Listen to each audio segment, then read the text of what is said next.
ready. Ay, sorry. So, ano muna tayo? Heating pad. So, anong advantage ng heating pad? Kaysa sa HMP. Nakakontrol, na-adjust, hindi messy, hindi mahirap gamitin. Kasi, ganito yung, di ba? Kasaksak lang. Tapos, available din sa market. So, pwede order rin, di ba? Oo, di ba? Order. Shopee, Lazada. Tapos, ito lang. Pagka-on nyo, ito. Tapos ito lang yung ano, warm, cold, hot. Just lang yung ano. So, Controlled yung heat, saka hindi siya talaga ganong mainit. So, kahit ano. Ang disadvantage lang, syempre, diba dahil nga hindi mo naman pansin, dahil pag natutulog ka, maglalagay ka. Syempre, hindi mo pansin, mamaya makatulog ka. Mamaya sobrang umiinit na pala, diba? Syempre, makaka-burn din siya. Kahit naman sabihin natin low level lang yung heat niya, makaka-burn pa rin siya ng heat. Kaya ba matulog ka? So, usually, naka-timer din. Pagka additional information in modalities like this, especially your HSP, even in the clinics, you are to tell your patient that patient, you should not sleep. Okay? Hindi pinapatulog kahit gaano pa ka-relax na ang patient, ang sarap ng matulog. Sorry, gisingin niyo po siya. Okay? Kasi hindi siya makaka-report ng maayos kung ano yung feelings if tulog siya. Or na-burn na yung likod niya. Okay? So, walang matutulog na pasyente habang nag-HMP. Okay? And tense. And IRR. Bawal. Okay? Hindi po tayo nagpapakanya. walang matutulog and walang mag-iiwan sa patient. Kaya di ba, may rule tayo sa HMP, every 5 minutes, always ask your patient, always check for blanchable or non-blanchable. Hindi masama magtanong sa patient. Always ask your patient, lalo na if kaya naman mag-communicate with patient. So, yun. Tanong nyo lang, mama, init po ba? Sakto lang? Kaya pa po ba? Gusto pagtaasan? Gusto babaan? Etc. Patient! Zeus! Favorite na ata yung HMP. Gusto mo mag-usap yun eh. Eh, mas maganda to kung nakahiga ka sa likod mo. Relaxing. Bigyan. Ay, Dito po. Extension. Dito tayo. Dito. dapat bawal matulog ah. Mainit na. Marambang. Weh. Hindi. Mas ano din siya kasi, Mainit. di ba ang HMP, syempre nagmo-moisture siya. So, syempre nakakabasa siya ng damit. Eto, since meron na nga siyang ano, since nasa loob siya mismo. Hindi siya hindi mawawala. Dalawang layer yan. Yung isa, para siyang damit ng mismong heater. Okay? Ayun. Laging tatanungin si patient, ha? Ha? Ito lang. May cancer ka ba? May cancer ka ba?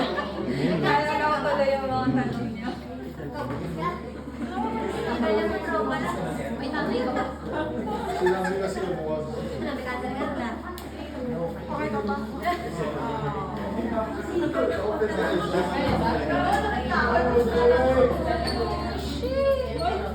Ano sabi mo? Ay, pwede kanina ka pa. Ako dyan. May atralgia ako. Over! Pinagmalaki. Malaki.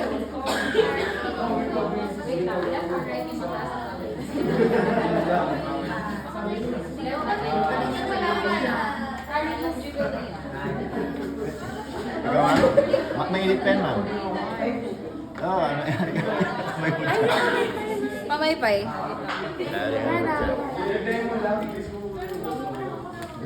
Hindi ko kaya ko. Kaya mo? Sabi niyo di niyo kaya. Panic. Insensate, ang tagal bago maano. Ang tagal bago ma-figure out kung kaya niya.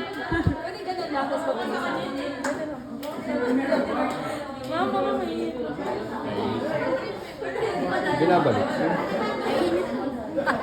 I-brushing na lang at kapunin na lang bakit ang liping. Dito na lang. Nagagalit si Rod eh. Lo, hindi mo. Pet-pipirun kasi yung ibang parang pipin sa Bakit po pinapay yan? Para lumamig. Super init. Ganun din after niyong i-pour sa patient, paypayan niyo agad. Ako ma'am, gano'n ko. Ah, sige. Bilis mo nga yan. Mas pumayag eh. Tingnan natin. 1, 2. Ano, kaya mo? Ah, tama na. Nice. 6 to 10. Mainit? Mainit? Sakto lang, sakto lang. Pwede kong i-try. Ako gusto ko niya. Ha? Mainit, be. Hindi mama, sakit-sakit niya. Try ko na i-try. Pwede naman brushing na lang sa kapunin. Walang dipping. Lama. Ano? Di ba dapat niya na? Oh ma'am, tinetesting lang namin kung pwede. Ano? Sakit. Problem sa iyo eh. Tingnan natin. Ayan, wax. Pangalawa na ako. Ano? Kaya mo? Anong method din guys sa parabin? Anong ginagawa ni Ma? Deep and up. Joke, di ko. Dip and up. Deep and... Ano? Deep Sabi ko and... eh. Immersion yung... Ang dalawa lang rin ko na kaya. Okay na yan ha? Oh, mainit ma'am. Tanggalin na natin. Sige, sige. Mainit na si ma'am. Eh, hindi sir. Harap na lang natin. Sige. Tapos, Para makita nila. ang Ayan. sarap para siyang gumagano'n dito. Yan. Pakita nyo. Ganun lang naman kasi. Pangalawang dip mo mawawala na yun. Okay? Masakit pa din sa akin. Baka may problema yung kamay ko. Sensitive. Naka-straight lang siya. Nakaganta lang. Naka-straight lang. Okay. Dipping. Wait lang sir. Okay? Ina natin Tagal na. kung gumanda ang ating skin. Data pa na. Patingin mama yung... Hilahin mo lang.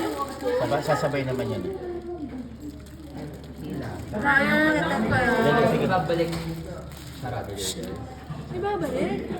Mamaya. Ibabalik mamaya. Hindi nyo nakikita. Yan! Magic! Wala, may redness ka. Init!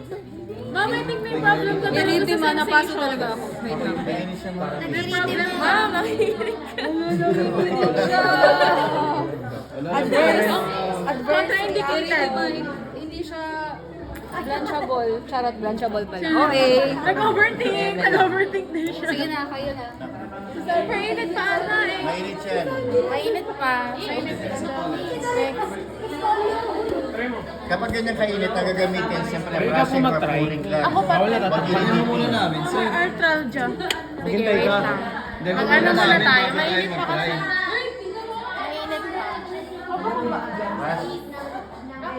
Mainit pa. Ako na lang may patient. Para hindi ganun kainit. Pag dipping, natural, sobrang init yun. Mainit to. Para tapos Kanina talaga siya, ma'am. kapag Nalalagyan lang ng oil na para yun. malaman nyo na medyo Ano yung ratio niya, ma'am, kapag nag-iset kayo Pakita ng nyo yung gilid, buo na. So 1 is... Pag nagbuo na yung gilid, yun yung ibig sabihin na rin tumatid. Kasi lumawag na siya. Yung walang kabuo-buo yan eh. Okay. Ano ginagamit sa clinic, sir? Cooling. Usually kasi kapag nasa clinic na, mga naka-fill na sila. Hindi na masyadong ginagawa yun. Pero yung for, siyempre, for theoretical natin, kailangan natin memorization. Boring yan na, sir. At kasi hindi siya ganun kainit. Ito brushing. Ito cooling dahil nakadip eh. Ito, dumaan lang. Dumaan lang siya, kita niya yung pool. Tubig na dumaan lang doon sa skin. Pag nagkaroon na kasi ng first layer yan, kunti na lang ang init na mararamdaman ninyo. Kasi nasa first layer at saka second lang, ang mainit. Papadaanan ko ulit siya isa. Doon ulit sa layer na yon. Kunti na lang mararamdaman ko niyan. Yan. Ilang layers ba dapat? 6 to 10. Ilan na nakakasalabi? 6 to 10. Yun. So 6 to 10 na pouring. At saka 6 to 10 na brushing. Eh, paano sa dipping? Mag 6 to 10. Medyo hindi ganon. Sa brushing po, sir. Yan. Yes. Ganon. Ito, brushing.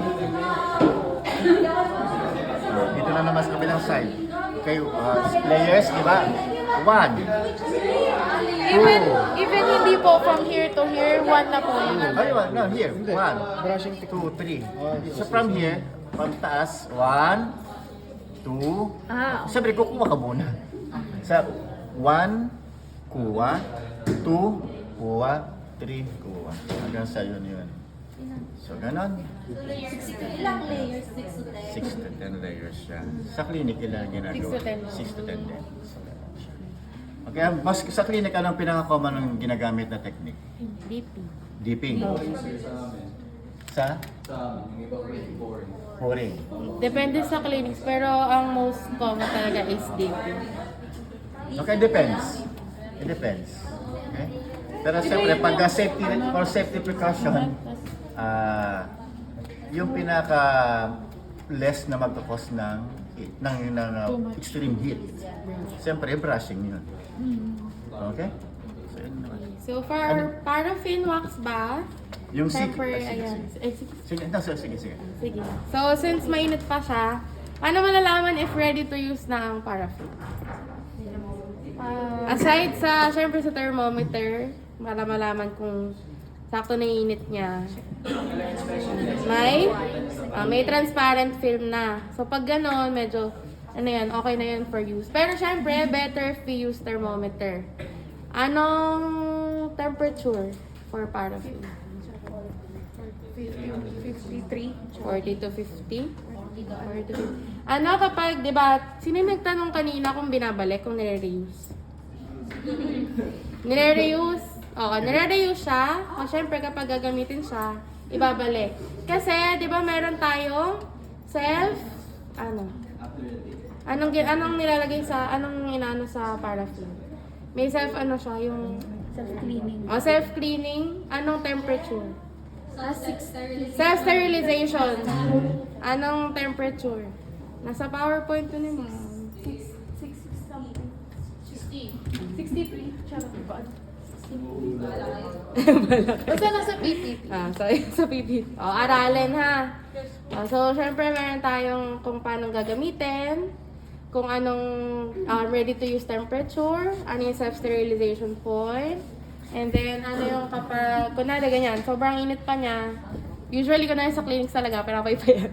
So, papaypayan mo siya kasi, di ba, syempre kapag kunwari nag-exercise na kayo ni patient, usually talaga, kunwari pag sa arthritis, usually una talagang ginagamit is paraffin. Kasi, bakit? Anong... Irregular areas, small areas. Di ba kapag, irregular areas, pero kapag kunwari sa clinic, kapag mag-exercise. Kasi di ba pag hindi pa kaya ni patient, syempre masakit. So di ba syempre heat helps sa pain ni patient. So, before mag-exercise, usually we use paraffin muna. Before mag-exercise si patient, nari mga, mga power well, ganyan, mga therapy, ganyan. So, muna si patient para ma-relax yung kanyang joint. Ilang minutes kapag katapos mag-apply kay patient, ilang minutes ang hintayin? Ilang minutes ihintayin dun sa kapag nasa kamay na niya? Matandaan. Usually, 15 to 20 minutes ihintayin kay patient. Yes, nakarap sa I-wrap towel. natin to, i-wrap para makita ninyo ha. Okay, sige, thank you. So itutuloy na natin. So kasi baka akala nyo dito lang sa buo yan. Kapag meron tayong RA, sa common cases ay ginagamit ka sa paraffin sa RA. Okay? So lahat siya. Okay? Dito rin. Okay, so alam niyo, 6 to 6 to 10. Okay, sige. Tuloy-tuloy ha. Puno na. Hanggang sa makikita nyo talaga, puno na siya. Covered na talaga siya. Okay, it's like dipping, covered yun eh. Pouring, ganun din siya. Okay, kompleto na natin ha. 6 to 8 na siya. And then susunod na gagawin ay, siyempre, irarap siya. O sige, sino mag-arap? Sige, rap mga intern. Usually, before mag-start mag-paraffin, kailangan prepared na yung wrap kasi syempre maghihintay si patient, di ba? Ito, sa wax paper natin, wala naman siyang saktong size talaga, pero usually, kung gano'n lang kalaki yung kamay niya, usually forearm level. Hindi ko natanggal ang relo ko kanina. Before tayo mag-paraffin, Dilaan. paghugasin si patient ang kamay. Paghugasin ng kamay, patanggal lahat ng jewelry, check if merong sugat si patient. Okay? Kasi siya meron, prone for infection nga. Yan. Sa pagkirarap ni intern. Ora, ganyan. Hanggang dito lang po yung papel. Okay? Ilang minutes ulit? Ang itatagal? 15 to 20. Okay, so yun. So yan ang kanyang finished product niya. Pwede niya nalantakan. Merry Christmas! So yan. Usually ganyan, kunwari, pag may cases kasi sa patient, kunwari left lang, iba paraffin. Sa kanan, usually mga, kunwari, kasi depende kung anong binigay na management ng doktor, ng rehab doctor. So, halimbawa kapag sa kaliwang hand, paraffin, sa kabila, mag-exercise ka.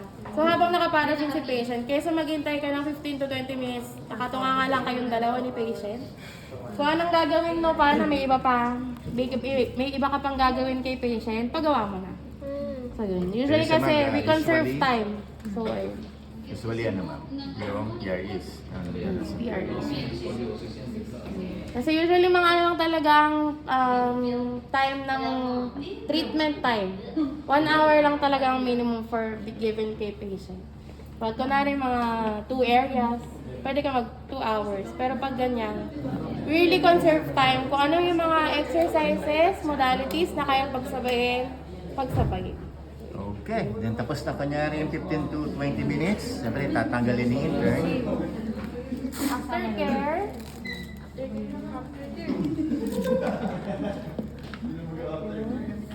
Kung paano lang din binalot, yun yung din ko. Tapos, pagkuha, sawak, ganito rin. Parang wiggle-wiggle, para... Kasi pag kunwari, di ba yung kapag puno na talaga siya, yung kapag maayos yung pagkakaano, Buo maayos yan. talaga siyang matatanggal. Buo nyo sa As mata. in, para siyang glove na matatanggal.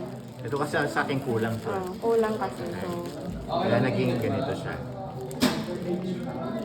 Kasi buo sa mahihila. Katulad kay Ma'am kanina. Yun. Okay? So, yun. Then after nun, ano titingnan ninyo? So, we're going to check for the skin. Diba?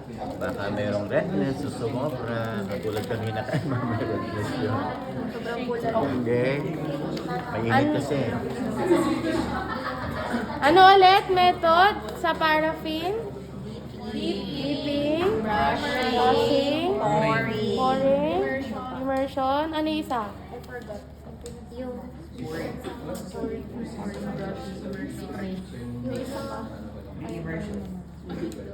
Yung dip and Tapos ayan, anong most effective? Immersion. Gaano katagal i-immerse? 15 to 20 15 to 20 minutes. 20 minutes immersion.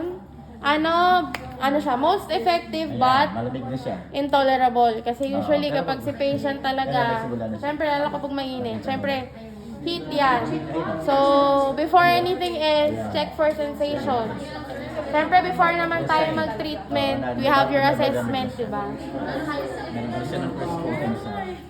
Ayan. Kumpara kanina, meron na siyang transparent film. So, ito, mas okay siya kumpara kanina. Diyan ba, yan po yung totoong red. Ano po bang sensory assessment? Yung tube? Oo, usually yung hot and cold talaga. Most effective immersion, most common, DP. Least effective, brushing. Pero usually yun kasi yung gamit sa mga patient na hindi tolerated talaga ang heat. Brushing. Brush. Mari may patient ka na, ma'am. Kunwari, before ka mag-try. Ma'am, try nyo nga po. Pinky finger, palubog. Tanong si patient, kaya po? Mainit ba masyado? Try nyo paypayan. So, yun, papaypayan nyo lang. Tapos kapag try ulit. After mga 5 minutes, 2 minutes, 5 minutes, ganyan. Try ulit, lubog. Kaya po? Hindi, mainit talaga. Try ulit, lubog. Kaya hindi ko kaya. Ayun, doon pwede kayo mag-resort sa brush. 3 tries. 3 tries. Basta before iparafin si patient, make sure ready ang mga gamit. Ready ang Transparent. anong tawag dito? Velcro strap, tsaka wax tape. Ano ang wax to oil ratio? 7:1. 1:7. 1 oil, 7 Careful kasi ano yan? Comprehensive. Comprehensive yung question na yan. Kunwari, pag sinabi, oil to wax ratio, 1:7. 1:7. Pag wax to oil ratio, 7:1. Magpapabalik na rin ha. Lagi madaming mga Sa natatalo PowerPoint ba doon. yan? Tandaan nyo lang, O, oil, 1, O. O. Para hindi kayo malito. 1:7, 1:6, 1:7, 7:1, 6:1. Ano ba ginagawa mo? Kapal ng mukha mo. Pera mo, pera mo. Hindi naman kayo talaga I think, Hindi, may ko iba ibang kami. thumbnail. Maayos yung pagkakaparty. Oy, thumbnail mo to.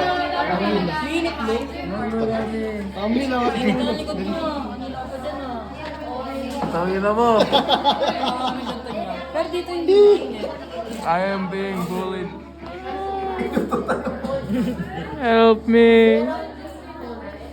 Help. Ito yung thumbnail.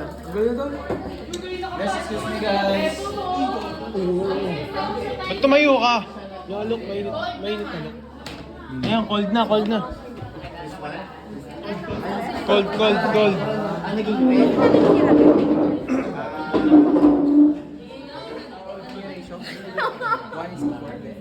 Cold.